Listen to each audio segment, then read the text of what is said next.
Hello po mga kapatid, magandang umaga na naman po sa inyong lahat. Nandito na naman po ako para mag-share sa inyo ng salita ng ating Diyos. Dito pa rin tayo sa Genesis mga kapatid, pero kagaya ng dati, bago tayo mag-umpisa, tayo ay mananalangin. Samahan niyo po ako at tayo po ay yumuko. Aming Diyos na makapangyarihan sa lahat, maraming salamat na naman sa umagang ito, sa pagkakataon na binigay mo na naman sa amin upang magising ng maayos, Father God. Salamat din sa umagang ito dahil makakapagbasa na naman kami ng iyong mga makapangyarihang salita, O Diyos. Salamat Lord, salamat Jesus, salamat Holy Spirit, O God. Lord, buksan mo po ang aming mga puso't isipan, turuan mo po kami, turuan mo po ako at gabayan upang ang iyong mga salita ay maitatak namin sa kailaliman ng aming mga puso at ang iyong mga salita lamang ang lumabas sa aking bibig, O Diyos. Salamat, Father God. Salamat, Jesus. Salamat, Holy Spirit. Pinupuri ka namin at pinasasalamatan sa tanging pangalan ng aming Panginoon Kristo. Lahat tayo ay magsabi ng Amen and Amen. At ito po ang aking channel.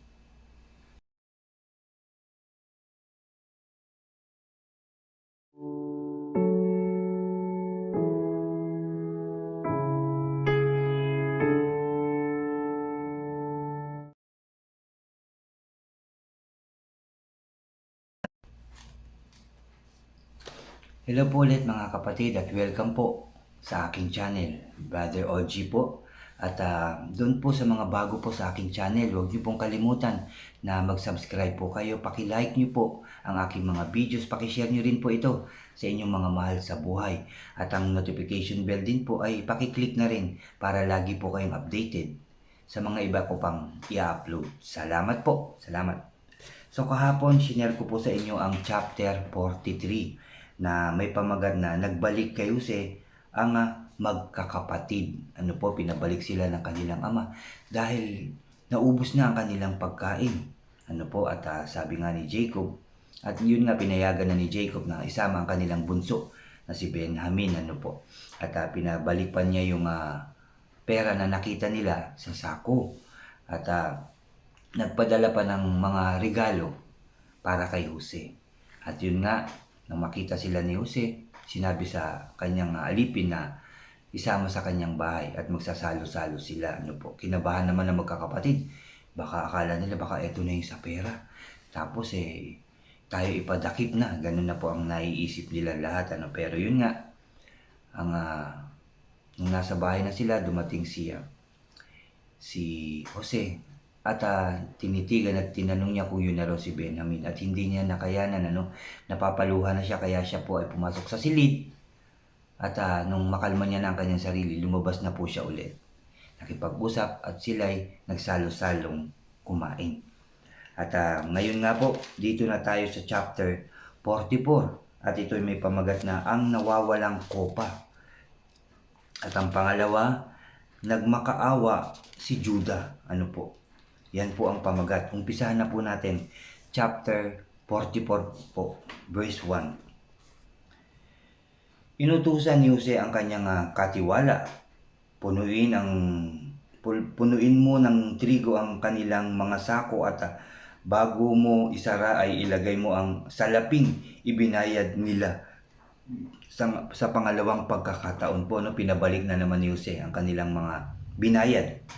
At sa sako ng pinakabunso, ilagay mo ang aking kopang pilak. Pinalagay ni Jose dun sa bunso. Ginawa naman ng katiwala ang inuutos sa kanya. Kinabukasan maaga pa umalis na ang magkakapatid sakay ng kanilang mga asno. Hindi pa sila nakakalayo sa lungsod. Inutusan ni Jose ang kanyang katiwala. Habulin mo ang mga taong iyon at sabihin mo sa kanila, bakit naman ginantihan nyo ng masama ang kabutihang ipinakita namin sa inyo, no? Pinahabol, hindi pa nakakalayo. Pinahabol ni Jose. Bakit naman ganyan ang ginawa nyo? Sabing ganyan. Bakit ninyo ninakaw ang kopang pilak ng aking Panginoon? Iyon ang iniinuman ng aking Panginoon at ginagamit din niya iyon sa panguhula. napakalaking kasalanan ang ginawa ninyo, ito. Yun daw ang sasabihin. Inabutan sila ng katiwala at gayon na nga ang sinabi sa kanila. Sumagot naman sila, ano pong ibig ninyong sabihin? Bakit kayo nagagalit ng ganyan?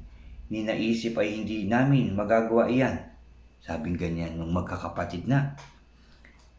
Nakita naman ninyo, nakarating na kami sa Kanaan. Gayon maya, ibinalik pa rin namin sa inyo ang salaping nakita namin sa loob ng aming sako. Sabi nila, bakit kami nanakaw ng pilak o ginto sa tahanan ng inyong Panginoon? Ginoo kung makita po ninyo sa sinuman sa amin ang kopa nga sinasabi ninyo ay dapat mamatay at alipinin ninyo kaming lahat. Yan ang sagot nila. Mabuti, tugon ng katiwala, kung kanino man o kanino makita ang kopa, siya ang gagawing alipin. Sabi ganyan nung alagad ni Jose. Makakalaya na ang iba. Ibinaba nila ang kanilang mga sako at pinagbubuksan. Isa-isang ito nga hinalughog ng katiwala mula sa pinakamatanda hanggang sa pinakabata at natagpuan ang kopa sa sako ni Benjamin, yung kapatid nilang bunso. No? Doon nakita, doon kasi pinalagay ni Jose ang kanyang kopa. Pinunit nila ang kanilang damit sa tindi ng kalungkutan. Ikinargang muli sa asno ang kanilang mga sako at bumalik sa lungsod. Nasa bahay pa si Jose nang magbalik si Judah at ang kanyang mga kapatid. Pagdating doon, sila'y yumukod sa kanyang harapan. Sinabi ni Jose, ano itong ginawa ninyo? Hindi ba ninyo alam na marunong akong manghula? Sabi niya. Wala kayong maitatago sa akin. Sabi niya. Wala na po kaming masasabi.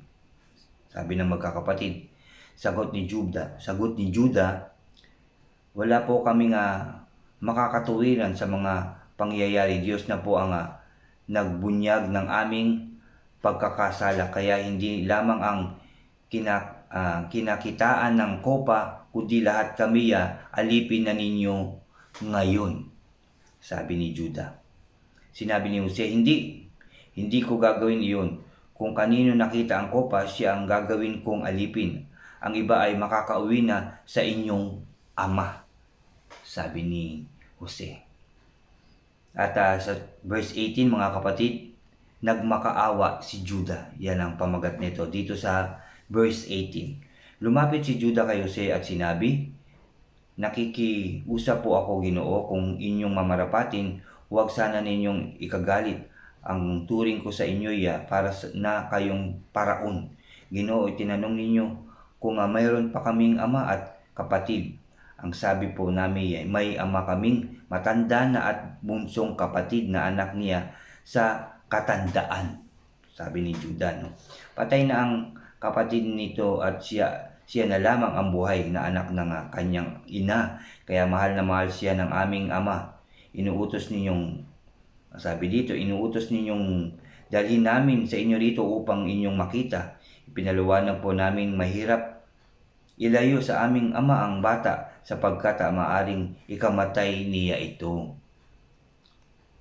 Ngunit ang sabi naman ninyo'y hindi ninyo kami tatanggapin dito kung hindi namin siya maiharap sa inyo. Paliwanag ni Judah, mga kapatid. Ang lahat ng ito'y sinabi namin sa aming ama nang umuwi kami. Muli kami inutusan ng aming ama na pumarito upang bumili ng kaunting pagkain. Ipinaalala namin sa kanya na hindi ninyo kami tatanggapin kung hindi kasama ang bunso naming kapatid. Sinabi po niya sa amin, alam naming sa verse 27, sinabi po niya sa amin, alam naman ninyong dalawa na lamang ang anak na kanilang ina. Wala nang isa, maaari siyang niluray ng mabangis na hayop. At kung ang natitira ay isasama pa ninyo, maaaring mamatay ako sa dalamhati. Pinaliwanag din nila kay Jose yung sinabi ng kanilang ama. Sabi sa verse 30, mga kapatid, ang buhay po ng aming ama ay karugtong na ng buhay ng bata. Kaya kung babalik kami na hindi ito kasama, tiyak na siya ay mamamatay kapag nakita niyang hindi namin kasama ang bata. Sabi dito, malalagutan siya ng hininga dahil sa kalungkutan. Ang isa pa tinaya ko ang aking buhay para sa bata. Sinabi ko po na kung siya ay hindi ko may babalik, ako ang bubuntunan niya ng sisi. Kaya kung papayag kayo, ako na ang alipinin ninyo sa halip na itong aking bunsong kapatid.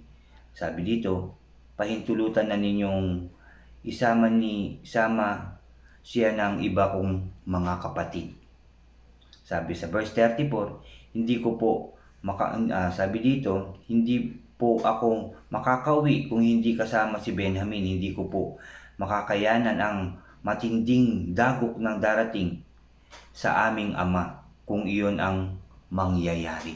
Grabing sobrang pakiusap nitong si Judah.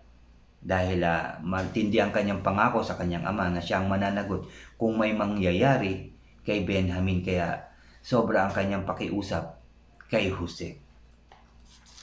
Pero hindi nila alam, yun lang ay balak ni Jose para sila ay magkita-kitang lahat ng mga kapatid. Pero yun nga, kita nyo, pinabalik pa rin ng pera at sigurado kong dagdag na naman na pinadagdagan ng kanilang mga dalang pagkain. At ginawa lang yun ni Jose, kagaya nga ng sabi ko, dahil sa kasabikan niya sa kanyang mga kapatid at sa kanyang ama.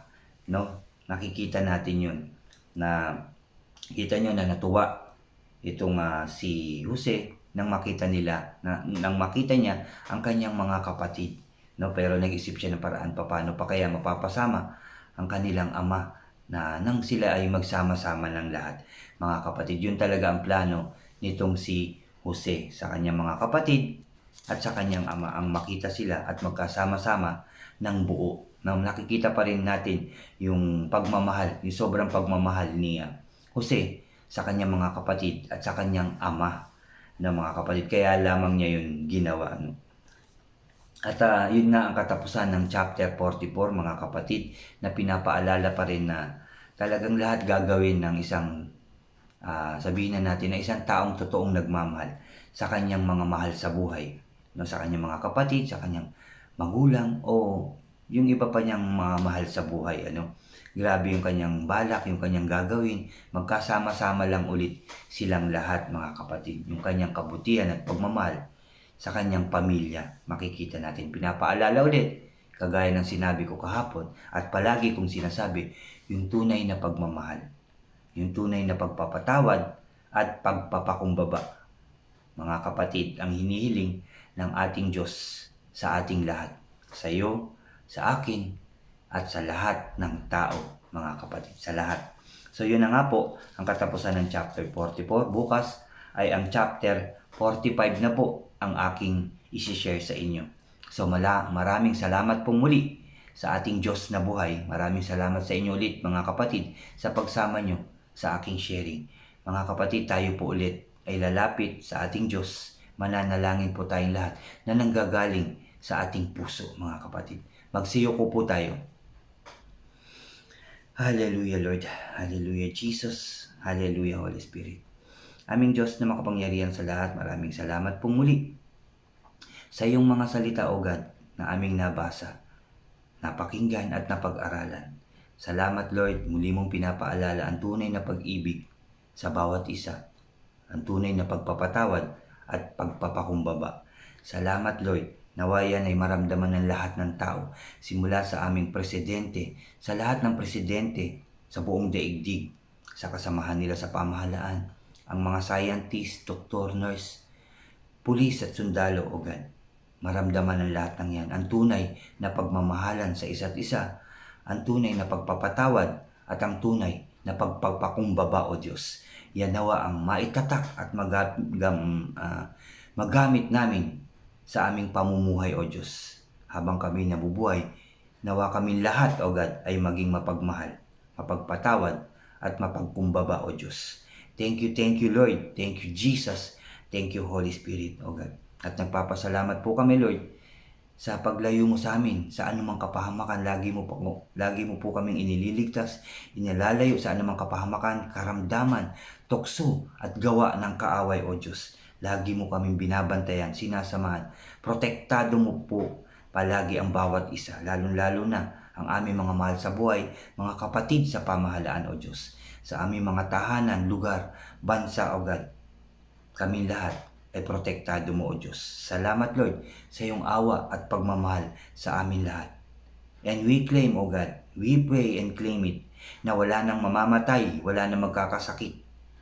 Mawawala na ang virus na yan. In Jesus' name, O God, in Jesus' name, makakapamuhay na kami ng mas maayos, mas masaya, mas masagana, mas tagumpay na pamumuhay, O Diyos. Dahil kasama ka namin, sasamahan mo po kami sa lahat ng oras, O God, in Jesus' name. In Jesus' name. Thank you, Lord. Thank you, Jesus. Thank you, Holy Spirit.